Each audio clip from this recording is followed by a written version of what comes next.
अस्सलाम वालेकुम नाज़रीन, मेरा नाम आबिद अंदलीब है और हम आपसे मुखातिब हैं सुप्रीम कोर्ट से। मेरे साथ मौजूद हैं सिद्दीक़ जान।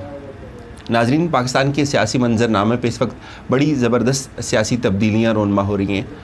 एक हारे हुए लश्कर के एक हारे हुए सिपाही मौलाना फजलुर रहमान दो बड़ी सियासी जमातों को इमरान ख़ान की हुकूमत के ख़िलाफ़ मुत्तहिद करने की कोशिश में लगे हुए हैं। मौलाना फजलुर रहमान अपनी इस कोशिश में क्यों नाकाम हो जाएंगे, उसकी क्या वजह है? ये दो सियासी जमातें पाकिस्तान पीपल्स पार्टी और पाकिस्तान मुस्लिम लीग नून क्यों एक दूसरे का हाथ नहीं पकड़ेंगी इमरान ख़ान की हुकूमत के ख़िलाफ़? इस सारे मंजरनामे को समझने के लिए हम सिद्दीक़ जान से इस्तिफ़ादा करने की कोशिश करेंगे। बहुत शुक्रिया सिद्दीक़ जान। आप क्या समझते हैं, फजलुर रहमान नवाज़ शरीफ से मिले, आज आसिफ जरदारी से मिल रहे हैं, वो क्या चाहते हैं? देखें, मौलाना फजलुर रहमान साहब चाहते तो यही है कि मौलाना फजलुर रहमान जब भी इक़्तिदार में नहीं होते, जब भी असम्बली में नहीं होते, जब भी उनके पास सरकारी गाड़ी नहीं होती, सरकारी प्रोटोकॉल नहीं होता, तो मौलाना साहब के लिए एक दिन भी गुजारना जो है वो बहुत मुश्किल होता है। तो मौलाना साहब के लिए जिस तरह सांस इंसानी ज़िंदगी के लिए ज़रूरी है, मौलाना साहब के लिए जो एक सरकारी गाड़ी है और प्रोटोकॉल है, सरकारी रिहाइश जो है, ये सारी चीज़ें मौलाना फजलुर रहमान साहब के लिए बहुत ज़रूरी हैं। और इसलिए मौलाना फजलुर रहमान साहब जो हैं वो अब कोशिश ये कर रहे हैं, जैसे इमरान खान ने अपनी तकरीर में कहा था कि मौलाना फजलुर रहमान की मिसाल ऐसी ही है कि कोई खिलाड़ी जो है वो फील्डिंग करता रहे और जब वो बैटिंग के लिए आए तो पहली बॉल पे बोल्ड हो जाए, तो वो फिर विकेटें उठा के और भाग जाता है, कहता है ना खेलूँगा ना खेलने दूँगा। तो मौलाना साहब की मिसाल उसी तरह है, लेकिन मौलाना साहब जो है इसमें मुकम्मल तौर पर नाकाम होंगे। लेकिन सिद्दीक़ जान, थोड़ा सा अगर हम दोनों केसेस को अलग से समझने की कोशिश करें कि अगर हम नून लीग के केस को लेते हैं, अभी वो नवाज़ शरीफ से मिले भी हैं, तो आप क्या समझते हैं नून लीग की इस वक्त तरजीहात क्या हैं? क्या नून लीग इस वक्त इस पोजीशन में है कि वो इमरान खान की हुकूमत के ख़िलाफ़ कोई एहतजाज या अवामी रद्दअमल को लेकर सड़कों पर निकले? देखें, बात यह है कि नवाज़ शरीफ जो हैं वो किसी तौर पे भी इस मूवमेंट में आसिफ अली जरदारी का साथ नहीं देंगे। उसकी वजह क्या है? जब नवाज़ शरीफ पे मुश्किल वक्त था, नवाज़ शरीफ ने उस वक्त भी मौलाना फजलुर रहमान ने कोशिश की थी कि नवाज़ शरीफ आसिफ अली जरदारी से मुलाकात करें। उस वक्त नवाज़ शरीफ जो है, उस वक्त आसिफ अली जरदारी ने मुलाकात नहीं की थी। अब नवाज़ शरीफ क्या देखते हैं? नवाज़ शरीफ कहते हैं कि मेरे पास खोने के लिए क्या बचा है? वज़ारत उज़्मा गई, वफाक क्या, वफाक की हुकूमत गई, पंजाब की हुकूमत थी वो चला गया, पंजाब की हुकूमत चली गई, केसेस बन गए, तायात नाअहल हो गए, पूरे ख़ानदान पे केसेस हैं, नवाज़ शरीफ के बच्चों पे केसेस हैं, बेटे इश्तिहारी हैं, समधी इश्तिहारी है, मुल्क से भागे हुए हैं, नवाज़ शरीफ खुद उनकी वो ज़मानत पे हैं, 30 दिन रह गए हैं, शहबाज शरीफ के ऊपर केसेस हैं, शहबाज शरीफ के बेटों के ऊपर केसेस हैं, शहबाज शरीफ के दामाद के ऊपर केसेस हैं, नवाज़ शरीफ के दामाद के ऊपर केसेस हैं। नवाज़ शरीफ के पास खोने के लिए क्या है? कुछ भी नहीं है। इस वक्त खोने की बारी किसकी है? आसिफ अली जरदारी की है।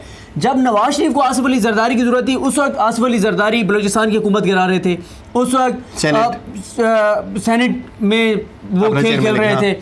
तो अब नवाज़ शरीफ के वो साथ लेना चाह रहे हैं आसिफ अली जरदारी के, क्योंकि इस वक्त गिरफ्तारी की बारी है आसिफ अली जरदारी की। तो नवाज़ शरीफ नहीं चाहते कि वो आसिफ अली जरदारी को, क्योंकि इस वक्त वो जो एक कहा जाता था कि दोनों पार्टियों के आपस में मुकमुका है, वो हमें नज़र भी आता है। आसिफ अली जरदारी के 5 साल देख लें, उसमें उन्होंने हुदैबिया केस के ऊपर कुछ नहीं किया था, नवाज़ शरीफ के खिलाफ केसेस आगे नहीं बढ़ाए थे। जब नवाज़ शरीफ आए तो उन्होंने आसिफ अली जरदारी का मनी लॉन्ड्रिंग केस जो है, जो इस वक्त बड़े ज़ोरों पर है, जिसमें आसिफ अली जरदारी की गिरफ्तारी होने जा रही है, उसमें नवाज़ शरीफ ने कुछ नहीं किया था, चौधरी निसार ने कुछ नहीं किया था। तो इसलिए लेकिन उनके लिए बड़ा मुश्किल है इस मौके पर खुल के एक दूसरे को सड़कों पर आके सपोर्ट करना, एक दूसरे के साथ खड़े होना, और फिर एक ऐसी सूरत में कि मौलाना फजलुर रहमान की क़यादत में खड़े होना। आप ये समझते हैं, अगर हम थोड़ा सा तफसीली इसको बारीक बीनी से देखने की कोशिश करें, नवाज़ शरीफ पाकिस्तान मुस्लिम लीग नून एक सियासी जमात है, उसकी तरजीहात क्या हैं? उसकी तरजीहात नवाज़ शरीफ के केसेस हैं। आपने देखा होगा पानामा में किस तरह से पूरी सियासी जमात नवाज़ शरीफ के पीछे खड़ी हो गई थी। सियासी जमात को नवाज़ शरीफ के केसेस से अलग करके नहीं देखा जा सकता। तो वो सियासी जमात की सूरत में नवाज़ शरीफ को एक तरफ रख के जो है वो मौलाना फजलुर रहमान का या पीपल्स पार्टी का हाथ पकड़ने के लिए तैयार है, जब शहबाज शरीफ पे भी केसेस हैं और नवाज़ शरीफ पे भी केसेस हैं, और फिर नवाज़ शरीफ ज़मानत पे हैं। ज़मानत में होने का क्या मतलब है? अगर फिर ज़मानत का ये चीज़ देखी जाती है अदालत में कि अगर इस मुलज़म ने ज़मानत का मिस यूज़ तो नहीं किया, तो आप समझते हैं कि नवाज़ शरीफ इस पोजीशन में है कि उनकी सियासी जमात की ये तरजीहात हो सकती हैं? 3-4 चीज़ें आपने इसमें कही हैं। एक तो बात आपने बहुत अहम की कि नवाज़ शरीफ मेडिकल ग्राउंड्स पे ज़मानत पे हैं, नवाज़ शरीफ पॉलिटिकल एक्टिविटीज़ में शिरकत नहीं कर सकते। अगर वो करेंगे तो इस बेस पे उनकी ज़मानत कैंसिल हो सकती है। कि आप तो कहते थे कि इतने शदीद बीमार हैं, 17 दवाइयाँ खा रहे हैं, वो 7-8 कितने स्टंट बताए थे वो डले हुए हैं, और 2 ओपन हार्ट सर्जरीज हुई हैं, ये हुआ वो हुआ फलान हुआ डिंग हुआ, और अब नवाज शरीफ सियासी एक्टिविटीज़ में तो ये तो किसी तौर पर मुमकिन नहीं है। इसी तरह शहबाज शरीफ जो हैं वो खैर वो एक्टिविटीज़ में शरीक हो सकते हैं, उनकी जो बेल है। आपको कट कर रहा हूं, आप ये तफसील से इधर समझाएं नाजरीन को कि जमानत पे अगर हैं वो, तो ये चीज़ अदालत देखती है कि जमानत को मिसयूज तो नहीं किया गया। मरियम के लिए भी है ये बात, मरियम के लिए भी है। मरियम के लिए ये है कि मरियम एक्टिविटीज़ में शिरकत वैसे नहीं कर रही, लेकिन वो मेडिकल ग्राउंड्स पे तो नहीं है ना मरियम शरीक हो सकती हैं लेकिन पॉलिटिकल एक्टिविटीज़ में, लेकिन होंगी नहीं वो देखें वो नहीं होंगी, उनको मेरिट के ऊपर अदालत ने दी हुई है, इस्लामाबाद हाई कोर्ट ने, वो पॉलिटिकल एक्टिविटीज़ में शरीक हो सकते हैं मरियम नवाज, लेकिन नहीं होंगी। क्योंकि मैं वही कह रहा हूँ ना कि अब वो जो एक हाइप क्रिएट करेंगे आसिफ अली जरदारी को बचाने के लिए, उनको तो कोई फ़ायदा नहीं है। दूसरी जो आपने नवाज शरीफ के केसेस की आपने बात की, नवाज शरीफ के केसेस में देखें, नवाज शरीफ के इस वक्त नवाज शरीफ के ऊपर एक और मसला यह है कि एक तो उनकी पार्टी भी उस तरह से उनके साथ नहीं खड़ी, और इसके लिए देखें रोज़नामा दुनिया में खबर आई तारिक अजीज़ की, तारिक अजीज़ बड़े अच्छे रिपोर्टर हैं, आज तक उसकी तरदीद नून लीग की तरफ से नहीं आई कि नवाज शरीफ ने जेल में बैठ के कहा कि जब मैं इक़्तिदार में होता हूँ तो पूरी पार्टी मज़े करती है, जब इक़्तिदार से हटता हूँ तो अकेला जेल जाता हूँ। फिर ये भी नवाज शरीफ को शिकवा है कि जब हमजा शहबाज की गिरफ्तारी की बात आती है तो लाहौर से कारकुनान को इकट्ठा किया जाता है, एजिटेशन की जाती है, रेजिस्ट किया जाता है, लेकिन नवाज शरीफ और नवाज शरीफ की बेटी की गिरफ्तारी की जब बारी आती है वो एयरपोर्ट से गिरफ्तार हो जाते हैं, लेकिन शहबाज शरीफ लाहौर में कारकुनों को लेके माल रोड पे घुमाते फिराते रहते हैं, और नवाज शरीफ लंदन से लाहौर पहुंच जाते हैं, लाहौर से अडयाला पहुंच जाते हैं, लेकिन शहबाज शरीफ जो है वो रायबंद जो जाती उम्रा से और मॉडल टाउन से एयरपोर्ट तक नहीं पहुंच पाते। तो ये चीज़ें भी नवाज शरीफ के सामने हैं।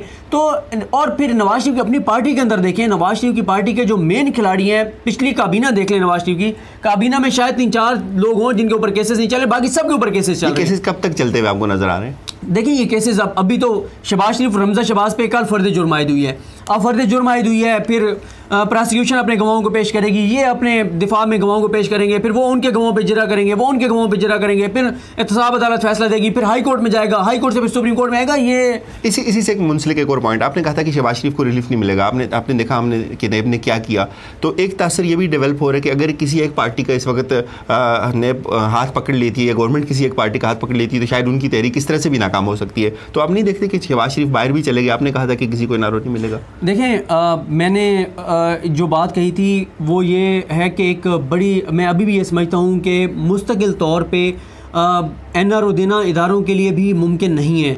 बहुत लोग कहते हैं कि फ़ौज इतनी ताकतवर है कि वो चाहे तो वो ये कर लेगी वो कर लेगी, कितने केसेस में उनको रिलीफ दिलवा देगी, ये बड़ी इंपॉर्टेंट ठीक है, दर्जनों केसेस हैं, नहीं रिलीफ दिलवा सकते, हर केस मुख्तलिफ जजेस सुन रहे होते हैं, हर जज को मैनेज नहीं किया जा सकता, वो इसलिए NRO तो नहीं है। देखें कहाँ पे बदनीयती सामने आती है, वहाँ वो आती है, ज़्यादा बदनीयती हमारे सामने आती है नैब की लेवल पे। कल नैब ने क्या किया, कल नैब ने यह किया कि अर्ली स्टेज थी, पहली हेयरिंग थी, लेकिन पहली हेयरिंग पे उन्होंने कहा जी एडजमेंट दे दें क्योंकि जहाज़ेब भरवाना जो है वो बीमार हैं, जहाज़ेब भरवाना बीमार हैं, उस बेस पे एडजमेंट मिली, और एडजमेंट मिलने के बाद जो है शहबाज शरीफ रात को लंदन रवाना हो गए। ये ऐसा नहीं है कि शहबाज शरीफ वापस नहीं आएंगे, वो वापस आएंगे। उसकी वजह यह है कि नवाज शरीफ और मरियम नवाज भी इसलिए वापस आए थे कि अगर वो वापस ना आते तो उनके लिए फिर पीछे कुछ भी नहीं बचना था ना, वो फिर वो अपीलें कर सकते थे इस्लामाबाद हाई कोर्ट में। इस्लामाबाद हाई कोर्ट में अपील करने के लिए ज़रूरी था कि वो आगे सरेंडर करते, और उन्होंने सरेंडर किया और फिर इस्लामाबाद हाई कोर्ट गए जहाँ से उनको रिलीफ भी मिला। तो वो ज़रूरी था, शहबाज शरीफ वापस आएंगे, लेकिन इस मौके पर नैब के साथ अंडरस्टैंडिंग थी शहबाज शरीफ की कि उनको बाहर जाना है। नैब ने उनको अलाउ किया कि अलाउ इस तरह किया ना कि सुप्रीम कोर्ट में क्या उन्होंने कहा ठीक है हम एडजमेंट लेते हैं, आप निकल जाएं और आप इतनी देर में वापस आ जाएं। फिर उसके बाद नैब का एक और है कि जहाज़ेब भरवाना को इस केस में पेश कराया जा रहा है जो कि PLDC में लीगल एडवाइजर जो कि दलाल दे ही नहीं सकते। प्लान क्या था कि एडजमेंट, ये तो कल कोर्ट में भी आई, एडजमेंट हुई। अब अगली हेयरिंग पे ये था कि जहाज़ेब भरवाना आते, नून लीग फिर नोटिस होते, नोटिस के बाद नून लीग के वकील आते, वो एतराज़ करते जहाज़ेब भरवाना पे, फिर एडजमेंट होती। तो प्लान ये था कि 1-1.5 महीने के लिए ये इस तरह से तो ये ताख़ीर ज़रूर है लेकिन बचाओ किसी के हक में नहीं है, किसी के हक में नहीं है। तो इससे ये बात समझ आएगी इस वक्त नून लीग की ये तरजीहात नहीं है कि वो पीपल्स पार्टी के साथ मिल के इमरान खान की हुकूमत के खिलाफ जो है किसी भी बड़े अवामी जो है वो रद्द-ए-अमल को लेकर। मैं तो ये देखूंगा ना कि वो बिलावल भुट्टो जो बहुत बड़े लिबरल बनते हैं, वो बिलावल भुट्टो जो बड़ी रोशन ख्याली की बात करते हैं, जो मजहबी तंजीमों के ख़िलाफ़ बात करते हैं, जिनको कलअदम तंजीमों से भी मसला है, तो वो अब वही बिलावल खड़े होंगे स्टेज के ऊपर और कंटेनर के ऊपर मौलाना फजल रहमान की सरबराही में, वो मौलाना फजल रहमान जो कि तालिबान के दहशतगर्द तंजीमों के गॉडफादर हैं, उनके साथ खड़े होंगे। इस पे आते हैं पीपल्स पार्टी पे क्या केसेस हैं, पीपल्स पार्टी क्यों नहीं नवाज शरीफ के साथ बाहर निकल सकती, पीपल्स पार्टी की जो लीडरशिप है उस पर भी केसेस हैं, और पीपल्स पार्टी भी नून लीग पे एतमाद करने के लिए तैयार नहीं है। देखें, एक तो यह है कि पीपल्स पार्टी अभी भी यह समझती है कि मौलाना फजल रहमान जो कुछ कर रहे हैं वो कर रहे हैं, उनके पीछे जो सपोर्ट है, माली सपोर्ट और ये सारी चीज़ें PMLN की हैं। और मौलाना फजल रहमान के हवाले से मेरी कल भी एक रिपोर्टर दोस्त है हमारे, उनसे बात हुई, आज वो एक ख़बर ब्रेक करेंगे, जब तक वो ख़बर ब्रेक नहीं करते मुनासिब नहीं है कि मैं उनकी खबर पहले ब्रेक कर दूं। वो उसके ऊपर काम कर रहे हैं कि मौलाना फजल रहमान जो एक ख़तरनाक खेल खेलने जा रहे हैं, एक अपनी सियासी मुखालफत के अंदर मुल्क के लिए वो कितना ख़तरनाक खेल खेलने जा रहे हैं, वो आज वो दोस्त हमारे जब खबर ब्रेक करेंगे तो हम उस पर बात करेंगे। लेकिन मौलाना फजल रहमान जो है वो मौलाना फजल रहमान पीपल्स पार्टी तो कोई स्टेक नहीं रहा। हम पीपल्स पार्टी की बात करें, पीपल्स पार्टी क्यों नून लीग पे एतमाद करने के लिए? पीपल्स पार्टी इसलिए कि पीपल्स पार्टी अब तो पीपल्स पार्टी चाहती है कि नून लीग उनके साथ खड़ी हो, लेकिन नून लीग उनके साथ खड़ी नहीं हो रही इस वक्त। पीपल्स पार्टी को नून लीग की जरूरत है। और पीपल्स पार्टी का यह है कि आसिफ अली जरदारी की नाअहली भी नजर आ रही है और आसिफ अली जरदारी की गिरफ्तारी भी हो रही है। 29 तक आप समझते हैं, उसके बाद मामला बिल्कुल डिफरेंट हो जाएंगे। 29 से पहले भी हो सकते हैं। अगर नैब मुतमईन कर लेती है इस्लामाबाद हाई कोर्ट को कि हमने इस केस में इनको गिरफ्तार करना है, तो इस्लामाबाद हाई कोर्ट अपना फैसला वापस भी ले सकती है। इस्लामाबाद हाई कोर्ट वापस ले सकती है, मुमकिन है उनके लिए, 29 से पहले वो वापस ले सकते हैं। अगर इस्लामाबाद हाई कोर्ट फिर भी वापस नहीं लेती, 29 के बाद भी फैसला दे देती कि नहीं हिफाजत जमानत है, इस्लामाबाद हाई कोर्ट के फैसले को सुप्रीम कोर्ट में चैलेंज किया जा सकता है। नैब कह सकते हैं कि हमने इनको गिरफ्तार करना है और इस्लामाबाद हाई कोर्ट जो है वो स्टैंड किए जा रही है उनकी जमानत, तो वो सुप्रीम कोर्ट भी आ सकते हैं। तो आसिफ अली जरदारी की गिरफ्तारी तो कन्फर्म है, अब ये देखना है कि वो किस सतह पे गिरफ्तार होते हैं। लेकिन अब इस वक्त जो है उनकी गिरफ्तारी वो बहुत ही करीब जो है वो आखिरी पॉइंट से शामी साहब ये रिक्वेस्ट कर रहे हैं कि इमरान खान को एक स्पेस देनी चाहिए ओपोजिशन को। एक बड़ा इश्तिहाल फैलाया जाता है मीडिया पे भी, और एक लॉबी है पूरी, वो सरगर्म होती है कि इमरान खान जो है वो थोड़ा सा लीनियंट हूँ ओपोजिशन को लेके।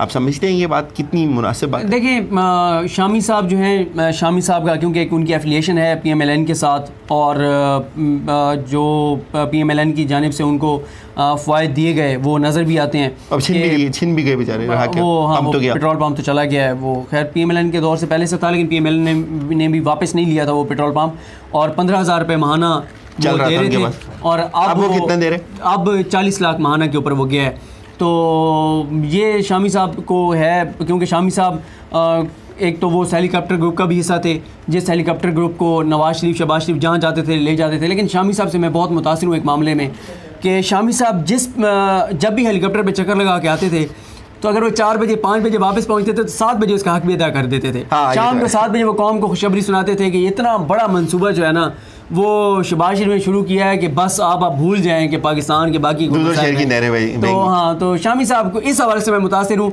कि शामी साहब अगर हेलीकॉप्टर का चक्कर लगा के आते थे तो आके और फिर उसका मतलब शामी साहब हक अदा कर रहे हैं। बहुत शुक्रिया सिद्दीक जान। नाजरीन, फजल रहमान इस वक्त एक ऐसे बीमार घोड़े पे सवार हैं और दो ऐसी पार्टियों को लेकर इमरान खान की हुकूमत के खिलाफ निकलने की कोशिश कर रहे हैं जो दोनों बीमार भी हैं और दोनों एक दूसरे पर एतमाद करने के लिए तैयार भी नहीं है। तो उम्मीद है कि ये चीज़ अब आपको समझ आएगी कि किस तरह से फजल रहमान चाहते क्या हैं और क्यों वो नाकाम होंगे। आप सबका बहुत बहुत शुक्रिया।